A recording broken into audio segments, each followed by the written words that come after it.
Well, hello once again, everybody in the Nifty ecosystem. My name is Dr. JD LaRock. I'm the president and CEO of Nifty, and welcome to our latest episode of Entre News, our ongoing web series featuring some of the stars in our network for teaching entrepreneurship. This, if you didn't know it, is Teacher Appreciation Week. And as such, we are really pleased to welcome Danny Gray, a 12-year Nifty educator at Thornwood High School in South Holland, Illinois. Danny, welcome. Hey, thank you. I have to be say, here. Thanks for having me. Oh, it's our pleasure. I have to say, when I first came to Nifty 3.5 years ago, I heard the names of different teachers who are star teachers, who are veteran teachers, who year after year are preparing students, inspiring them, working with them, supporting them to create great businesses and business ideas. And there's, maybe a dozen teachers across the country whose names get mentioned time and time again. And viewers, and Danny, I think you know this, but if you didn't know, you're one of those names. So it's both a pleasure and an honor to have you with us. You've been teaching Nifty for a long time. I have.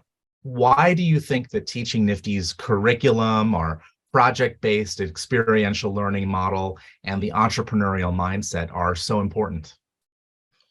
Well, I like to say that unfortunately, all of our students aren't going to go to college. We would like to see them go to college.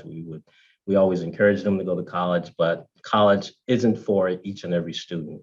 And Nifty's experiential mindset or experiential curriculum and entrepreneurial mindset just gives our students different options. So some of our students might want to be entrepreneurs, or some of our students may want to,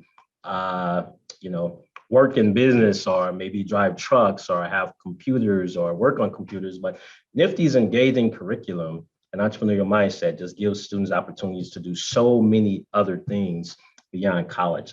Again, we want them to go to college, but unfortunately, that's not going to happen for every student. So Nifty actually gives them an opportunity to do other things. Well, on that note, one of the things that I think is a benefit of Nifty and having a curriculum that starts out by asking a learner, like, what are you interested in? What are you passionate about? Is that it actually addresses something that often happens in a bad way sometimes when students go to college. I mean, there's this huge issue in the nation of like college mismatch, where students take out big loans to go to a college and they don't really know why they're going to college, right, or what they should be studying. And I think it's because maybe in high school or in middle school, no one ever asked them to think about who they really are, what they're really passionate about, and hence what they want to study and what they want to do. So, like you, I'm super proud of all of our Nifty learners who do go on to college. Not everyone does, but at least they've had an experience through the Nifty classroom of being encouraged to find out more about themselves so that they can take that next step in their development, whether that's an educational pathway or not. Right. And I'm actually, I guess, one of those. Well, when I was a student, I went to college, but I went to college for a few years and then I started working. I ended up in New York City working retail. I actually ran stores on 34th and 5th Avenue, right across from the Empire State Building. And I had so much business experience. I took all that experience. And when I became a teacher, I was able to incorporate a lot of the experiences that I had when I worked in New York. So had I had a class like this in high school, I would have known so much more when I was out in the real world working like in Baker Shoes on 34th Street and all those great things I did in New York City. So I wish that Nifty was around when I was actually back in high school. I can't tell you how many times I hear that on almost a daily basis. So you've been teaching Nifty for more than a decade. You've taught it to hundreds and hundreds of students. What are some student stories that stand out to you from all your long time teaching with us? Right. Well, there's a few. I think one of the things that stand out to me when I think of my students are the dozens and dozens, if not hundreds, because I've actually had about 1,400 students since I've been teaching, that will maybe be challenged in other classes. A lot of our students go into like a math class with a closed mindset, or they may not be the best scientist that's out there, but I'll see some of those same students that'll come into an E1 or an E2 class, and these students just thrive. I mean, they're successful. They have some of the pitches that are out there. They really enjoy the class. In some cases, even some of our students end up taking E1 and E2 because they've enjoyed the class so much. So I think one of my success stories are just knowing that the engaging curriculum is actually giving our students something that they enjoy and something that allows them to say, hey, you know, this is not only is this class teaching me about the real world of business, but it's a fun class and I like going to class. Some of my students will tell me, Mr. Gray, I didn't want to come to school today, but I didn't want to miss your class, you know. So I think I enjoy that. And then I have another really good story. I actually do summer startup. I teach summer startup camp. I remember about 7 years ago, there were a group of kids from all over Chicago that were coming to the camp. And one young man didn't know what an entrepreneur was. He was often falling asleep in class. You know, I would pull him to the side. What's going on, brother? What did you do last night? Why are you always so tired? And he said, Mr. Gray, I was up all night because there was someone on the block and they were blasting the music and we were having fun and we were out all night. And when I come to the camp, I'm just really, really tired because there's so much going on in my neighborhood and on my block. And at the end of the camp, the same young man pitched. He had on a nice suit. He had on a nice pair of dress shoes. He got out there with his chest out. I think we were at the Chase building downtown Chicago. I think that's where we were. That's where we had this particular competition at. And when I got up there and saw this young man pitch his idea, and he was kind of presenting the slides and all the great things he was doing, I was like, wow, this is what it's all about. So those are just two of the many, many stories I have about the success of all of my students. That's really great, and thank you for sharing that with our viewers.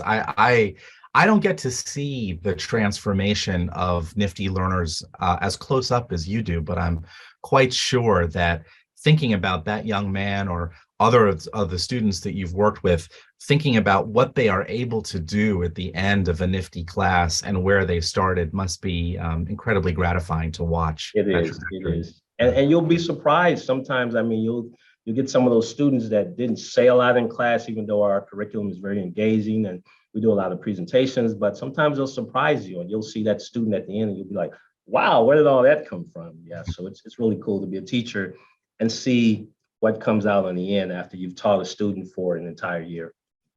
Well, like I said, you are a star among our NFTE teachers, and you are incredibly invested in the NFTE culture. You've been recognized for that. You were a finalist in our NFTE Model Teacher Challenge. You earned a Golden Apple Award for your work with NFTE. And I know that you often give tips and best practices to other NFTE educators as a member of our teacher corps. Talk to me a little bit about your involvement in NFTE in that way, connecting with other teachers, being an example for other teachers. What does it mean to you to be part of the greater NFTE ecosystem?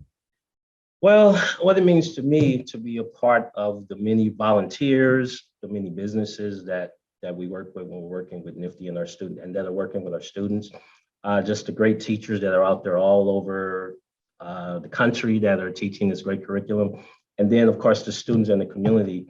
It means so much to me because my dad was a serial entrepreneur. My dad had businesses. He had a Shell gas station.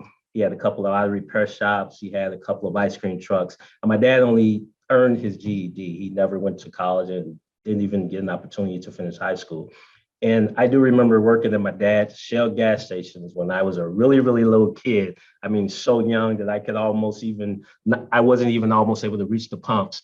And my dad instilled so much in me about business, about just balancing out at the end of the day and work ethic and working long hours and all these great things that my dad taught me. And to be able to be an African-American male teacher and to be able to take all my experiences from working with my dad and my dad's in kind of he's in a nursing home right now. So I kind of get emotional when I say this, but working with my students and getting all the things that my dad taught me and being able to instill those characteristics that my dad taught me into my students is just amazing. And just to be a part of this ecosystem and be able to say, hey, you know, I can teach you about the economics of one unit, or I can teach you about an annual income statement, or I can, you know, teach you anything that NFTE offers in their curriculum, but I can also incorporate all these great experiences from my dad into the curriculum. It just means so much to me. Wow, thank you for opening up and sharing that with us. I mean, again, I want to just lift up the idea that post-secondary education is great, getting a bachelor's degree is great, but people like your dad, any entrepreneur, they can provide tremendous value to themselves, to their families, to the world without the benefit of that education. And it must be really gratifying to be able to take those home lessons that you learned as a child growing up and weave that into the teaching that comes along with the curriculum. Absolutely. Sometimes my teacher will say, Mr. Gray, do you have another story for us? And I'm like, of course I do. Yeah, so my students kind of have gotten used to my stories. Yeah. Oh, I imagine. I teach too, and I'm telling stories all the time. And you know what? As you well know, storytelling is one of the most effective ways to get a point across. So I'm sure that's a great teaching methodology. You've alluded to this already, but tell us more about how you've used the entrepreneurial mindset in your own personal and professional journey. Well, I can probably say I am extremely creative when I teach my lessons. NFTE's curriculum is great, and there are all kinds of great opportunities to really take the curriculum to another level. But you have to also incorporate a little bit of your own personality.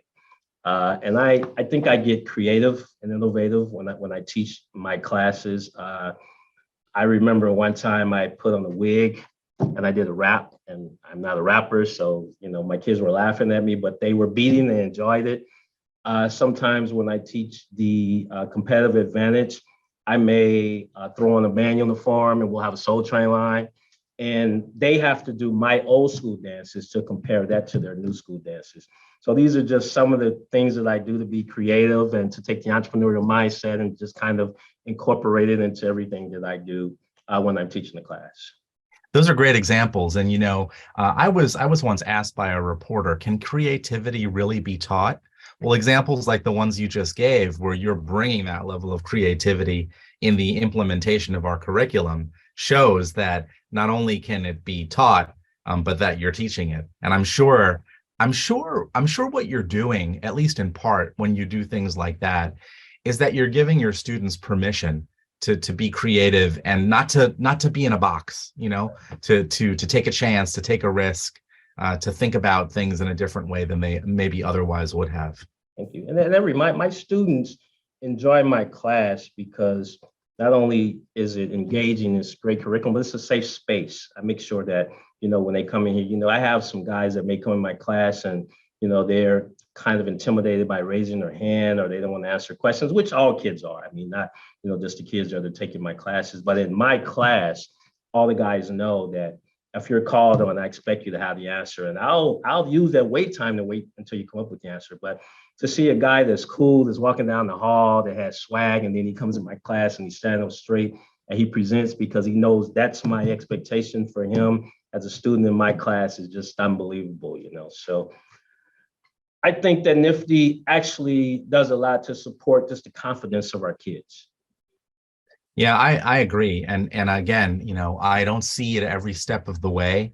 But when teachers tell me or I witness a really smooth pitch at one of our regional competitions, sometimes the students will tell me, sometimes the teachers will tell me, sometimes their parents will tell me, wow, this person couldn't do that, or I couldn't do that, at the beginning of the year. And I'll say, well, what you just did was, super smooth and perfect. So Absolutely. And you said it's smooth. Some of these guys will come in and you'll see them and they didn't think that at the end of the year they would be pitching, and they would be pitching off a PowerPoint, and they would be talking about the economics of one unit or the competitive advantage and all these great things that they're taught with the NFTE curriculum. And to see these guys so professional, and I'm talking about almost every single student at the end of the year, and they're pitching and they're talking about business. It's just a wonderful thing to see as a teacher. Yeah.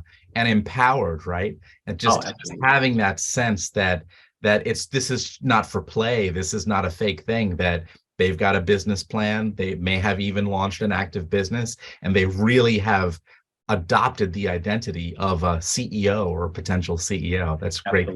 Absolutely.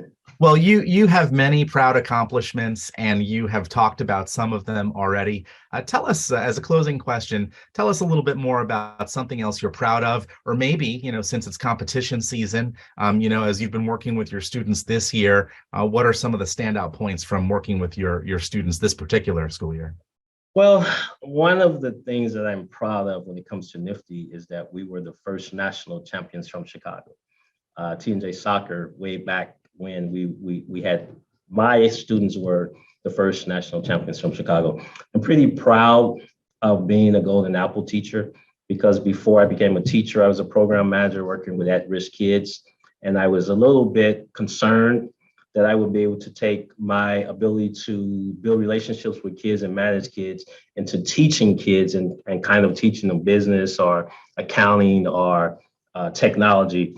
And so when I won the Golden Apple, I was pretty proud of that, because my work ethic allowed me to kind of excel and do what I do. I wasn't the greatest teacher out there when I became a teacher, and by far, I'm still not the greatest teacher out there, but I was able to teach a class that allowed me to kind of incorporate my personality with, all the things that I learned before teaching. So I was pretty proud to be a Golden Apple teacher. I was also proud to graduate from college, because I was the first person in my immediate family to get a college degree.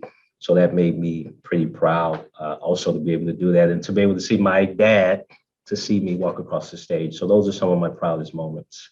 Well, I'm sure there are more proud moments to be written. I'm going to see you at the regional competition this spring. I'm sure you are going to have some amazing students who are going to go through our competition sequence. And by the way, it's no small feat for your students, for Chicago to have been a national winner. Because you've been with us for years, that when we get to the national competition, all bets are off, because so many of the businesses are good. And we try to predict, oh, is this one going to win? Is this one going to win? And we're always wrong, because everyone is playing on an elite playing field. So anytime any school, any teacher is able to shepherd a student to be a national champion, it really is something to be proud of. Thank you. Thank you. Citywide champions last year. We'll see what happens this year. All right. Stay tuned, everybody. We'll let you know. But for now, thanks again to Danny Gray, veteran NFTE educator at Thornwood High School in South Holland, Illinois. Danny, we love you. We respect you. We're grateful to you for all that you've done for your students and for our organization. And we can't wait to see what comes next. Thanks a lot. Thank you. Thank you guys for having me. I really appreciate the confidence that you guys have in me. Thank you. And viewers, thanks again for watching. We really appreciate you watching this ongoing series. So please reach out to us with any feedback that you have, and stay tuned for more episodes of Entre News.